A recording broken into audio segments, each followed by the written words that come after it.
Assalamualaikum warahmatullahi wabarakatuh. Perkenalkan, saya Salman Al-Farisman.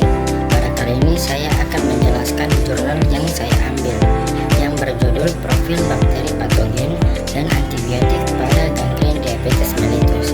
Langsung saja, pada jurnal ini mereka menggunakan sampel pus atau nanah dari 29 pasien penderita gangren DM yang menjalani rawat inap. Dari total itu ditemukan 11 spesies bakteri patogen, baik dari golongan gram negatif maupun gram positif. Hasilnya menunjukkan kalau bakteri gram negatif jauh lebih dominan, yaitu sekitar 66%.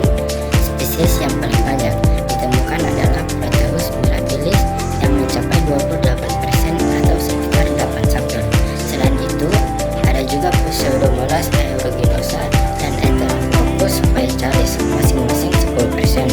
Menurut jurnal tersebut, bakteri gram negatif punya membran luar yang sangat keras dan protektif pada dinding selnya. Struktur ini melindungi bakteri dari sistem imun tubuh pasien dan juga menghalangi masuknya obat-obatan antibiotik, sehingga mereka lebih kebal.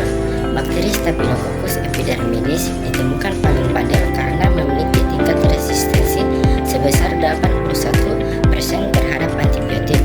Sementara itu, bakteri Proteus hauseri